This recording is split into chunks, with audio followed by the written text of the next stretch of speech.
Hey everyone, Bernie Cobb here. I was talking with my mom today, Carol, Reverend Carol, as you know her, and she was asking me some questions about websites and stuff. Apparently, that's a topic you guys were discussing, and she was explaining that they're looking to rebuild the website and stuff like that.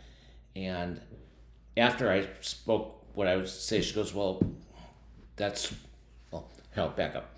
I was telling her when she was telling me that, I'm like, Mom, I've done this so many times over 3 decades, not building websites, but with marketing, because realtors, as a realtor, our goal is to get clients to call us, right, to sell their house or buy a home with us.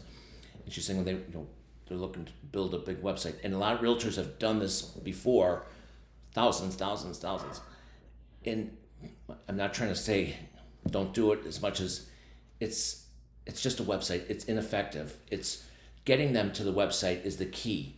But to build a you can build a website with ChatGPT and give it directions, and or you could use companies like Fiverr, which is called like Fivvr, and people across the country or across the world will bid on doing it, and you'll have an amazing website. You could probably do it for $500.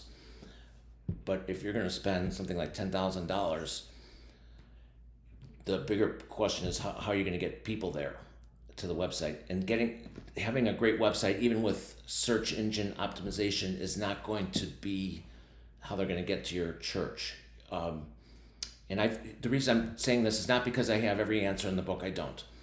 But on average, I've been in the business 3 decades, 3.5 decades. On average, I probably spend over $100,000 a year for the past 20 to 25 years on advertising and marketing. So easily $2.5 million of my own money. So my point is, you learn quickly when it's your own money. This works, this doesn't work. And I always explain to clients, I said, that's why government's ineffective, because it's, the congressional people's money. They don't care. It's the taxpayers' money, but it's not their personal money. But I would bet you anything if you said, okay, I'll spend $10,000 on it. I'll say, okay, fine. I'll bet you $10,000 that if you build that website within 2 years, you should have at least doubled your, I don't know what you would call it, but your parishioners, like whatever you have right now, you should double or triple that. If you don't, then you owe me $10,000. And you'll see, we owe Bernie $10,000. Because it's just having the website there, even with search engine optimization, doesn't necessarily work. It's there for a landing page, but it's not what's going to get them there. What's going to get them there is, like when I do things, I'll send direct mail, and I'll have maybe QR codes, or where I'll have testimonials from clients, how they feel, and how they trust you. Look at any commercial.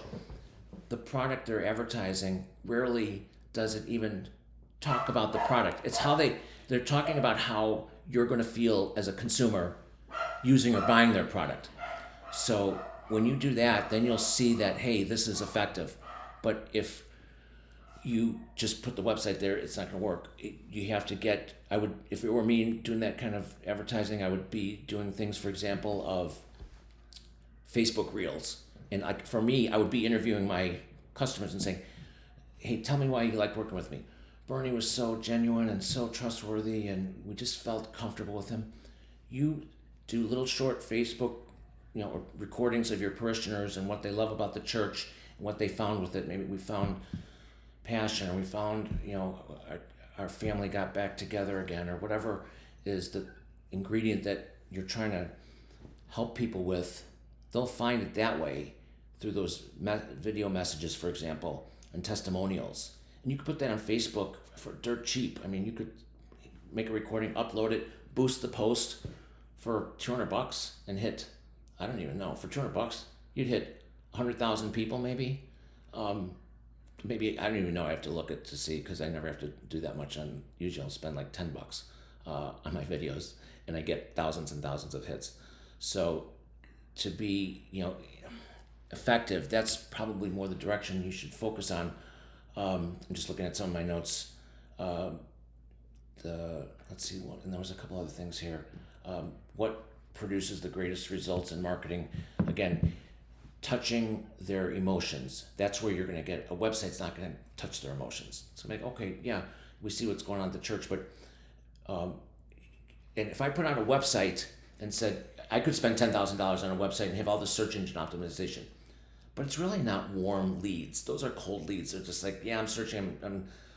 You need to be marketing to these people directly. Like when I follow up with a phone call or an email, all that follow up, that's where the money is. So if you want to increase your congregation, you have to be like literally, like in my case, door knocking or cold calling or reaching out to them like every time you talk to somebody and saying, hey, our church is open, to new parishioners. Why don't you guys come over to a service on Saturday or Sunday or whatever? That's where you're going to see the difference, and it's everybody within the community doing that. What's some of the other notes here? What produces interest to want you to know more? Like a little call to action, like, hey, reach out a phone number to somebody who's maybe somebody that is good with people in your church. That call me up, and I'm happy to talk with you how we work or how our church works. What's the last thing here? Sorry, tapping my computer. What is the most cost-effective and efficient way in marketing? That's easy. That's through Facebook or Instagram. You'll touch people that way through Reels, like REELS. That's going to get people to your church. And again, it's not going to be the website that converts them to be parishioners or part of your congregation. It's really going to be what you as parishioners do and how you make them feel. So again, if when I spend my own money, I know what works and doesn't work. I would tell you guys, I'd say, listen, if you feel it's that effective, agree to put up the money. If there's 10 people on your board, okay, we'll put up $1,000 each. And then as soon as we get all the money back in tithing, then we get paid back. And you'll see real quick, oh, shoot, the website really didn't generate that kind of money. We lost money. Or, if it's only 4 or 5 people making the decision, $2,000 or $2,500 each. But you don't want to put all that money into something that it's just getting them there is going to be the difference. So those videos will be so much more effective in terms of that. And you could put the YouTube videos, all those things. That's all the future of everybody in marketing knows that the video is where the future is for that. Look at TikTok. That's where all the money. These influencers, they have tens and thousands and hundreds of thousands of followers. That's where the money is. So they don't have websites. They have followers. So you need to have some call to action in a video where it touches people, and then it becomes word of mouth. So I'm not a know-it-all. I don't have every answer, but I can comfortably tell you guys with this that it's important to touch them directly, not just hope they land on your webpage. And with that, if anybody would want to call me and say, hey, can you, we have more questions or whatever, I'm happy to answer anything. If not, I'm not offended one tiny bit. But my number is 630-841-6676. I'm happy to take a million questions if you guys have them and help, because I want to see you guys succeed. So happy Saturday. Love you all. And we'll see you soon. Thanks.